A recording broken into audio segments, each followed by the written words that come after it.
তো আসসালামু আলাইকুম ভিউয়ার্স, আজকে আমি শরীফিন তোমাদের মাঝে এক্সপ্লেইন করতে যাচ্ছি ফাইনাল হিটের পর্ব 2। তাহলে চলুন আর বেশি দেরি না করে শুরু করে দিই ফাইনাল হিটের পর্ব 2। তো পর্বের শুরুতেই আমাদের দেখানো হয় যে হবিন ও স্ন্যাপার ইউটিউবে ভাইরাল হয়ে গিয়েছে, সেজন্য পাঙ্কু তাদের নিয়ে ক্লাসরুমে ভিডিও বানাচ্ছে। তো এটা দেখে হবিন মনে মনে ভাবে যে পাঙ্কু শুধু আমাদের ভাইরাল হওয়ার সুবিধা ভোগ করছে, এবং এরপরে পাঙ্কু তাদের দিকে তাকিয়ে সবাইকে হাই বলতে বলে ও তারা দুজন সবাইকে হাই বলে আমরাই হলাম বুলেট বয়েস। তো এরপর স্নেপার হবিনকে বলে যে তুমি কখন করবে এটা, এবং হবিন বলে যে আমাকে 1 মিনিট টাইম দাও।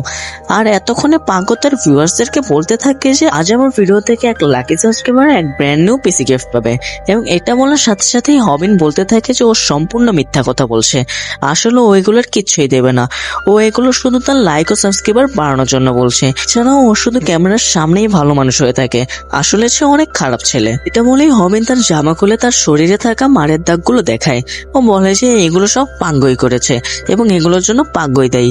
সে আরো বলে যে এটা নিয়ে আমি আমার চ্যানেলও ভিডিও বানাবো।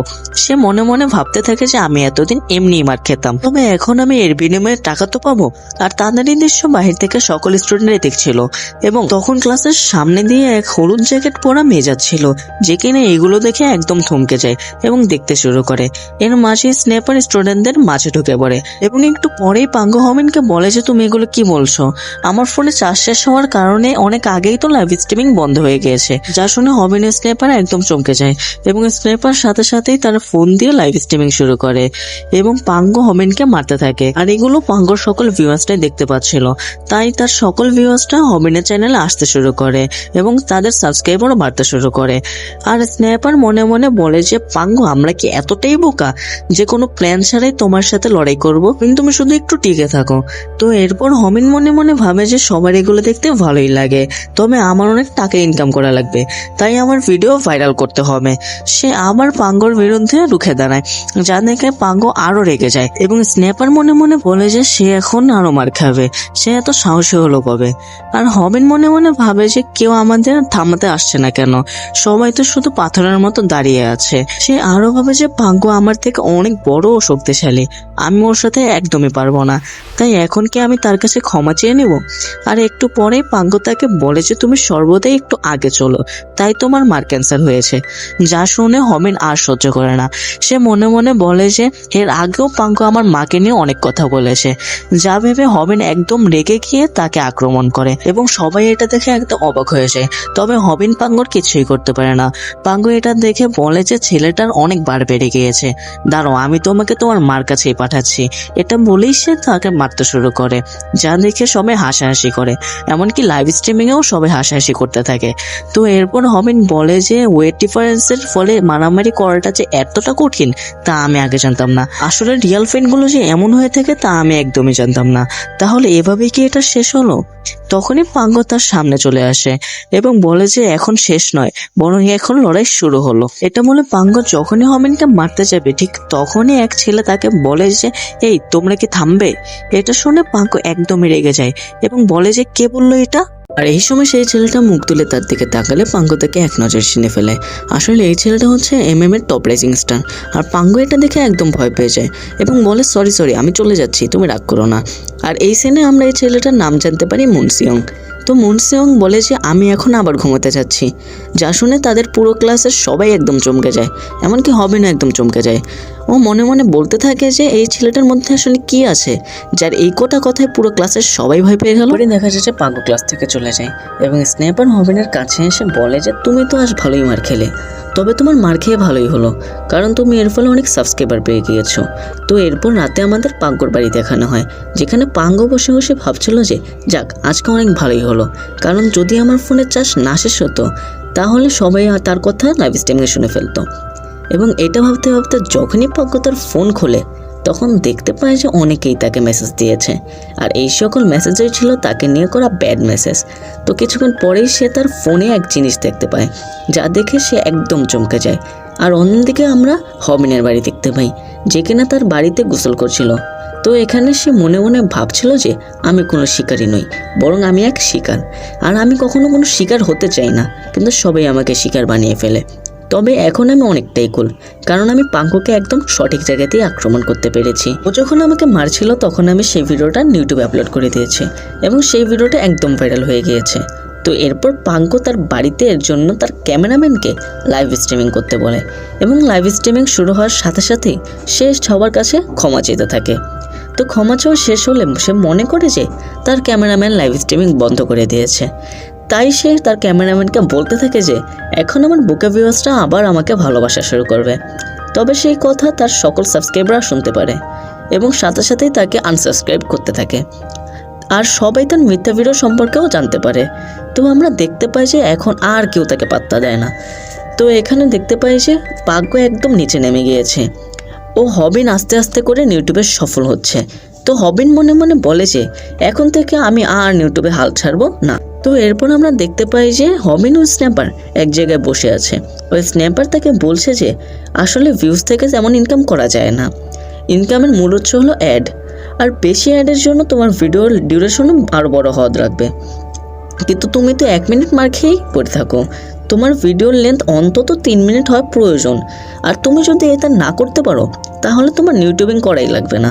তো এরপর রাতে হবিন তার বাড়িতে মনে মনে ভাবতে থাকে যে কিভাবে তার ভিডিওর লেন্থ 3 মিনিট বানাবে। তাই সে ইউটিউবে দেখতে থাকে যে কিভাবে লড়াই করা যায়। তো এখানে সে দেখতে পায় যে লড়াই করা শিখতে অনেক টাইম লাগে, তাই সে অনেক হতাশ হয়ে পড়ে। সে ইউটিউবে জুডো, ক্যারাটে ইত্যাদি জিনিস সার্চ করতে থাকে, তবে তার এগুলোর একটাও ভালো লাগে না। তাই সে বলতে থাকে যে আমাকে আমার মতো করেই লড়াই করতে হবে। একটু পরেই সে কৌতূহলবশত ইউটিউবে হাউ টু ফাইট লিখে সার্চ করে এবং কৌতূহলবশত সে একটি চ্যানেলও পেয়ে যায়। সেই চ্যানেলে সাবস্ক্রাইবার ছিল 0 জন। সেই চ্যানেলে প্রবেশ করার সাথে সাথেই অনেকগুলো ভিডিও দেখতে পায় ও মনে মনে বলতে থাকে যে কোনো সাবস্ক্রাইবার ছাড়া এই সকল ভিডিও আপলোড করার মানে কি। তো একটু পরে যখন সে এক ভিডিওতে প্রবেশ করে তখন সে এক মুরগির মাংস পরা ছেলেকে দেখতে পায় যে কিনা তার নাম জানে স্যামডাক। তো এখানে হবিন এটা দেখে মনে মনে বলতে থাকে যে এটা কি আমার জীবন বদলে দিতে পারবে। তো এরপর স্যামডাক বলতে থাকে যে লড়াইয়ের প্রথম রোল হলো তোমাকে সবসময় শান্ত থাকার চেষ্টা করতে হবে, বেশি রাগী বা ইমোশনাল হওয়াই যাবে না। আর তুমি যদি তোমার প্রতিপক্ষের ইমোশনকে কন্ট্রোল করতে পারো তাহলে তোমার লড়াই করা আরও সহজ হয়ে যাবে। এবং এরপরই স্যামডাক বলে যে তাহলে এখন আমি তোমাকে শেখাবো কিভাবে কোনো মার না খেয়ে তোমার প্রতিপক্ষকে আঘাত করতে পারবে। কিন্তু যখনই হবিন একদম মনোযোগ দিয়ে ভিডিওটা দেখতে যাবে ঠিক তখনই তার মনোযোগ নষ্ট হয়ে যায়। সে মনে মনে বলে যে এগুলো সবই মিথ্যা কথা, সব শুধু ভিউজ জোগাড় করার পদ্ধতি, যেমনটা পাগ্য করে থাকতো। তো এরপর সকালে আমরা দেখতে পাই যে হবিন যেখানে কাজ করছে সেখান থেকে কুইট করতে চায়। তাই সে সেখানে থাকা ম্যানেজারকে বলে যে আমার এখানে কাজ করে মায়ের হসপিটালের ফিস দেওয়া একদমই সম্ভব হচ্ছে না, তাই আমি কুইট করতে এসেছি। যা শুনে তার ম্যানেজার বলে যে তুমি তো এখন ইউটিউবে অনেক ভাইরাল হয়ে গিয়েছো, যার জন্য তুমি এই কাজ ছেড়ে দিতে চাইছো, তাহলে আমারও তো একবার ইউটিউব ট্রাই করে দেখতে হবে। তো হবিনের কুইট করার বিষয়ে বমি জানতে পারে, তাই সে হবিনের কাছে যায় ও হবিনকে বলতে থাকে যে তুমি পাগ্যর সাথে ভালোই লড়াই করেছো, তুমি তো অনেক কুল, তুমি আমাকে তোমার কন্ট্যাক্ট নাম্বারটা দাও। যা শুনে তার ম্যানেজার একদম অবাক হয়ে যায় ও হবিন অনেক খুশি হয়ে যায়। তো এরপর আমরা দেখতে পাই যে হবিন তার ক্লাসরুমে বমির সাথে কথা বলছিল। একটু পরে স্ন্যাপার তার কাছে আসে ও বলে যে হবিন তুমি কি করছো। উত্তরে হবিন বলে যে আমি আমার নতুন কন্টেন্ট নিয়ে রিসার্চ করেছি। যা শুনে স্ন্যাপার বলে যে একদমই মিথ্যা কথা বলো না, থাক বাদ দাও, এখন বলো যে তোমার 100K সাবস্ক্রাইবারের ইউটিউবার হয়ে কেমন লাগছে। আমার জানার মতো তুমিই প্রথম ছেলে যে কিনা মাত্র 2টা ভিডিও আপলোড করে 100K সাবস্ক্রাইবার অঞ্চল করে ফেলেছো। তুমি কিভাবে তোমার ভিডিও লেন্থ 3 মিনিট করতে পারবে তা নিয়ে ভেবে দেখেছো। উত্তরে হবিনের স্যামডাকের কথা মনে পড়ে, তাই সে স্ন্যাপারকে বলে যে হ্যাঁ আমি একটু ভেবে দেখছি, তবে একটু সময় লাগবে আমার। যা শুনে স্ন্যাপার বলে তুমি কি ইয়ার্কি করছো, এখনই সুযোগ, কারণ তুমি এখন একটু ফেমাস আছো। যা শুনে হবিন বলে যে তো কি হয়েছে। একটু পরেই রুমি নামের সেই মেয়েটা হবিন স্ন্যাপারের কাছে আসে, বলে যে তোমরা কি আমার সাথে ভিডিও বানাবে। যা দেখে হবিন বলে যে তার মানে ফেমাস হওয়ার ফায়দাও আছে। তো রুমিকে দেখে স্ন্যাপার বলে যে তুমি না পাঙ্কুর সাথে ভিডিও বানাতে, তাহলে আমাদের কাছে আসলে কেন। উত্তরে রুমিন বলে যে আমি পাঙ্কুর সাথে ভিডিও বানালেও আমার পাঙ্কুকে একদমই পছন্দ না, তোমরা আমার সাথে ভিডিও বানাও না প্লিজ। এবং রুমি হবিনকে এমন ভাবেই বলে বলে যে সে তাকে আর না বলতে পারে না। তো এরপরে পাগ্য তাদের কাছে চলে আসে এবং বলে যে হবিন, তুমি আমার পুরো ইউটিউব ক্যারিয়ার ধ্বংস করে দিয়েছো। তাই সে একদম রেগে হবিনকে মারতে যায়। তো ঠিক তখনই হবিনের স্যামডাকের কথা মনে পড়ে যে সেখানে স্যামডাক বলে যে প্রতিপক্ষের কাছে যদি কোনো ইমোশনের কন্ট্রোল না থাকে তাহলে তোমার জেতার সম্ভাবনা আরো বেড়ে যাবে। পাগ্য যখন তাকে খুশি মারতে যায় তখন হবিন নিজেকে বাঁচিয়ে নেয়। এরপর হবিন মনে মনে ভাবে যে স্যামডাকের কথা সবই সত্যি হচ্ছে। পর যখন আবার পাগ্য তাকে মারতে যাচ্ছিল তখন হবিনও মার খেতে রাজি হয়ে যায়। তখনই স্ন্যাপার ক্যামেরা নিয়ে দাঁড়িয়ে পড়ে, তার ফলে পাগ্য আর মারতে পারে না। সে তাকে বলতে থাকে যে আমি আমার প্রতিশোধ করে নেব এবং এটা বলেই সে চলে যায়। এরপর স্ন্যাপার বলে যে একবার আমরা বেঁচে গিয়েছি। সে হবিনকে বলে যে তুমি আমাকে ধন্যবাদ দাও, কারণ আমার কারণেই তুমি বাঁচতে পেরেছো। তবে এখানে হবিন মনে মনে শুধু স্যামডাকের কথাই ভাবছিল। সে বলছিল যে স্যামডাক আসলে কে, সব কথাই আজ সত্যি হলো। এরপর আমরা দেখতে পাই যে হবিন এক জায়গায় দাঁড়িয়ে আছে, সেখানে দাঁড়িয়ে স্ন্যাপার অপেক্ষা করছিল। স্ন্যাপার আসতে দেরি করলে হবিন তার ফোন থেকে বমিকে মেসেজ দেওয়া শুরু করে। এখানে বমি তাকে বলেছে আমার টেক্সট করতে একদমই ভালো লাগে না, আমি কি তোমার সাথে কলে কথা বলতে পারি? তা শুনে হবিন একদম খুশি হয়ে যায়। ও যখনই তাকে ফোন দিতে যায় তখনই এক ছেলে ও মেয়ে তার কাছে আসে ও তাকে বলে যে আপনি নতুন ভাইরাল ইউটিউবার না, আমরা আপনার অনেক বড় ফ্যান। এরপরে আমরা দেখতে পাই যে তারা তাকে নিয়ে এক গলির কোনায় ঢুকে যায় এবং সেই ছেলেটা তার পকেট চেক করতে থাকে। আর দেখে হবিন মনে মনে ভাবে যে আমি এখন এক ইউটিউবার হওয়া সত্ত্বেও না আমাকে বুলি করছে। একটু পরেই আমরা দেখতে পাই যে স্ন্যাপার হবিনকে বাঁচানোর জন্য সেই ছেলেটাকে মারতে যায়, তো সে সেই ছেলেটাকে দিতে পারে না। ছেলেটা স্ন্যাপারকে এক ঘুষি মেরেই মাটিতে ফেলে দেয়। সেই ছেলেটা হবিনের ফোন নিয়ে নেয়, বলে যে তুমি আরো বেশি ভিডিও বানাও, তাতে আমি তোমার কাছ থেকে আরো জিনিস নিতে পারি। এরপর হবিন সেই ছেলেটাকে অনুরোধে বলে যে তুমি প্লিজ আমার ফোনটা নিও না, কারণ আমার ফোনে এক জিনিস আছে যা আমি আর কোথাও পাবো না, আর সেই জিনিসটা হলো বমির নাম্বার। তো এরপর হবিন স্ন্যাপারকে বলে যে তুমি আমার ফোন ফিরিয়ে নিতে একটু সাহায্য করো প্লিজ। কিন্তু স্ন্যাপার হবিনকে বলে যে দেখো তোমাকে তোমার ভিউয়ার্সটা কি বলছে। তো এখানে তার ভিউয়ার্সটা তাকে সেই ছেলেটার সাথে লড়াই করতে বলছে। এমনকি স্ন্যাপারও তাকে বলে যে তুমি তার সাথে লড়াই করো, তাহলে আমরা ইউটিউব থেকে অনেক টাকা ইনকাম করতে পারবো।